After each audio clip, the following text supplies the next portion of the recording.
Olá, tudo bem? Seja bem-vindo ao canal Eu, Tu, Nós e a Língua Portuguesa. Nesse vídeo, você irá aprender sobre as orações subordinadas substantivas, irá conhecer a classificação dessas orações e também irá acompanhar exemplos que ajudarão você a assimilar o conteúdo. Fique atento, fique até o final da aula. Orações subordinadas substantivas desempenham a função de um substantivo. E como é que essas orações estão classificadas? Como subjetiva, objetiva direta, objetiva indireta, completiva nominal, predicativa e apositiva. Acompanhe comigo cada uma dessas classificações detalhadamente. A subjetiva exerce a função de sujeito da oração principal. Comece a fazer a assimilação entre os termos subjetiva, sujeito. Dessa forma, irá facilitar o seu aprendizado, o seu reconhecimento de uma determinada oração subordinada, ok? Vamos aos exemplos. Só pegar aqui a caneta para melhor destacar, tá? Bom, seria interessante, de início, sempre identificar os verbos, tá certo? Então, aqui o verbo ser, aqui o verbo regar, ok? Então, é necessário que reguem as plantas. Observe, são dois verbos, duas orações, não é isso? Agora, vamos separar, né, a oração principal da oração subordinada, certo? Identificando aqui a conjunção que, você pode estar aí do outro lado se perguntando onde é que termina, como é que vou saber que termina a oração principal e onde começa a subordinada? A dica é essa, você identificar as conjunções que, deixa eu aproveitar e anotar logo aqui, você pode também estar anotando aí essa curiosidade, né? Essa dica que futuramente você pode precisar, tá certo? Vamos lá, anote aí. As conjunções que e se geralmente introduzem a oração subordinada, tá certo? Pronto, então já foi identificada a subordinada. É necessário a oração principal e a subordinada que reguem as plantas, tá? O que é uma oração subordinada? É a oração que se encaixa na oração principal, ok? Vamos dizer que, aliás, antes de partir para o segundo exemplo, né? Estou muito apressado. Para identificar a classificação da oração, né? Que no caso é uma subjetiva. Como é que eu vou saber que ela é subjetiva? Da seguinte forma: procure o sujeito na oração principal. É necessário. Tem sujeito? Não tem. Isso quer dizer que a oração subordinada, que regue as plantas, está exercendo a função de um sujeito da oração principal. Deu para entender? Vamos ver aqui o segundo exemplo. Identificando aqui o verbo ser e o verbo falar, ok? A conjunção, como já falei antes, né? Você identificar as conjunções que e se geralmente estão introduzindo a oração subordinada, não é isso? Agora, procurar o sujeito é bom. Não tem sujeito, não tem como encontrar. Por quê? Porque o sujeito não está na oração principal, certo? Se não está na oração principal, está onde? Está na oração subordinada. A oração subordinada exerce essa função, exerce a função de sujeito da oração principal. Ok? Entendido que é uma oração subjetiva, vamos continuar com a segunda classificação, objetiva direta. Objetiva direta desempenha a função de objeto direto. Então, vamos lá fazer a ligação entre os termos objetiva direta, objeto direto. Aqui lembra o quê? Lembra o conteúdo sobre transitividade. Verbo transitivo direto, verbo transitivo indireto, objeto indireto. Ok, vamos aos exemplos. Identificando aqui os verbos, né? Esperar, estudar, ok, pronto, identificados os verbos. Vamos aqui direto à conjunção que. Foi identificada a conjunção que. Isso quer dizer, espero é a primeira oração, que todos a estudem é a segunda oração. Aí do outro lado você pode estar se perguntando, e o sujeito? Onde é que está o sujeito?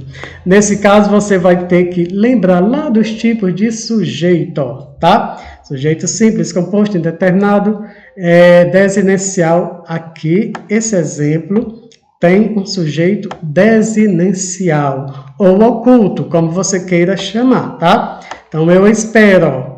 Então, olha aí. Então, eu espero. Então, encontrado sujeito. Ah, foi encontrado sujeito? Sim. Então, depois de encontrado sujeito, vamos agora procurar saber como identificar a oração subordinada. Lembrando lá da transitividade, quem espera, espera alguma coisa. Lembra aquela regrazinha que geralmente os professores repassam, né, para facilitar, inclusive eu repasso muito isso, tá? Pergunta o quê? Pronto. Eu espero o quê? Né? Faltou o quê? Espero o quê? Então, que todos estudem. Lembrando que lá na transitividade, após o verbo, é encontrado um objeto, não é isso? O objeto é direto. Só que aqui nós estamos estudando as orações, não é isso? Então, orações. Então, aqui tem a oração subordinada que está desempenhando a função de um objeto direto. Por isso que é chamada de objetiva direta. Entendido? Vamos ao segundo exemplo. Verbo desejar, verbo haver, pronto. Todos desejam. Olha aqui a conjunção, já destaca logo, né? Primeira oração, todos desejam. Tem sujeito? Tem, tá aqui o sujeito, certo? Colocar aqui, sujeito todos, pronto. Todos desejam que haja união no momento. Então, toda essa oração aqui, desempenhando a função de objeto direto. Entendido? Objetiva direta. Então, depois de entendido que é como encontrar, como identificar a oração objetiva direta, facilita encontrar a objetiva indireta, porque a objetiva indireta funciona como objeto indireto, desempenha a função de um objeto indireto, entendido? Vamos aos exemplos, né? Então, identificando aqui, verbo impedir, verbo reconhecer, pronto, dois verbos, duas orações. Aqui a primeira oração, o orgulho impedia. Aí você pode estar aí perguntando, mas você falou que as conjunções, né, que introduzem as orações subordinadas, seria que ou se? Sim, falei, geralmente, isso não quer dizer que seja sempre, né, fique atento a isso. Aqui no caso vai ser a preposição, tá? Então vamos lá. Identificado aqui o sujeito, o orgulho o impedia. Agora vem a pergunta ao verbo. Nesse caso, não vai ser mais o quê, né? Como nós vimos lá na oração anterior, que vai ser impedir. Quem impede de alguma coisa, né? Então aqui vai ser impedia de quê? Ou seja, o verbo está exigindo aqui uma preposição, tá? Então, o orgulho impedia de que, aí vem a preposição, de que reconhecesse o erro. Nesse caso, como o verbo está exigindo a preposição, né? Então, há um objeto indireto, uma oração que funciona como objeto indireto, tá? Bom, vamos ao segundo exemplo.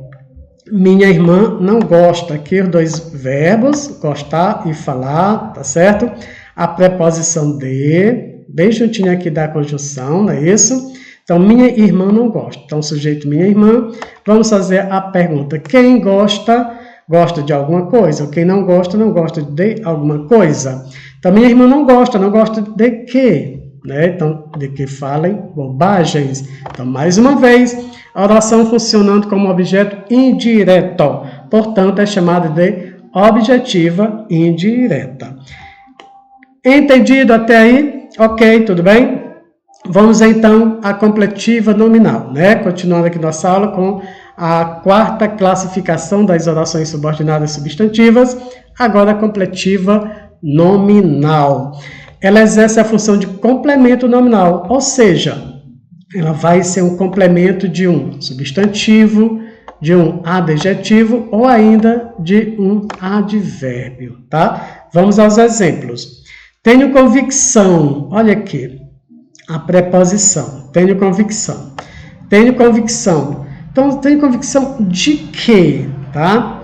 Então, observe que a oração subordinada de que o mundo está melhor é um complemento de um substantivo, que é convicção, certo? Vamos ao segundo exemplo. Sou contrário. Contrário ao quê? Então, sou contrário a que se comprem novas cadeiras. Então, observe que o complemento aqui é de um adjetivo contrário, certo?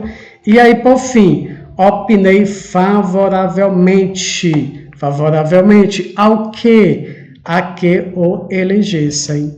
Aqui, nesse caso, o complemento está sendo de um advérbio. Advérbio de modo favoravelmente. Entendido? Só recapitulando, completiva nominal exerce a função de um complemento de um substantivo, tá? Convicção, olha aqui. Exerce a função de complemento de um adjetivo, contrário, ou ainda de um adjetivo, favoravelmente. Entendido até aqui? Muito bem. Então, continuando com a quinta classificação. Predicativa. A predicativa exerce a função de um predicativo do sujeito. Observe que tem aqui uma forma bem fácil de você já identificar a oração predicativa, observando que o verbo de ligação, verbo ser, tá? Então, ela apresenta-se sempre após esse verbo, verbo ser, verbo de ligação. Vamos ver aqui o exemplo. O importante é, olha aqui o verbo de ligação. Ah, já encontrei o verbo de ligação, pronto. Então, isso quer dizer o quê? O importante é que todos se inscrevam logo. Pronto. Então, após o verbo, já foi dito lá acima, que após o verbo de ligação ser, chama-se predicativa, né? Vamos ver aqui o segundo exemplo, já identificando o verbo ser. Pronto, a verdade é que eu não tenho o dinheiro. Entendido? Predicativa, exercendo a função de predicativo do sujeito, tá? Aqui no primeiro exemplo, o sujeito é o importante, né? E aqui, a verdade, certo? Vamos ver agora a sexta classificação. A positiva. A positiva exerce a função de aposto. Geralmente vem depois de 2 pontos. Aqui você já pode ir direto, aqui já direto, 2 pontos, pronto. Então, se tem 2 pontos, o que quer dizer? Que a oração subordinada é apositiva. Ela está explicando, assegura de uma coisa. Que coisa é essa? Que não haverá muitos vencedores. Tá, foi falar lá, né, antes, lá em cima, que geralmente, mas não sempre, né, que no caso do segundo exemplo, aparece vírgulas. O sonho do trabalhador, que é que o Brasil fosse menos desigual, ainda está longe. Ok? Então, espero que você tenha entendido a aula sobre as orações subordinadas substantivas. Espero que tenha gostado, tá? Qualquer dúvida você pode estar deixando aí nos comentários e eu estarei tirando as suas dúvidas, ok? Bom, muito obrigado pela atenção, obrigado por ter ficado até o final da aula e espero me encontrar com você na próxima aula. Tchau, tchau.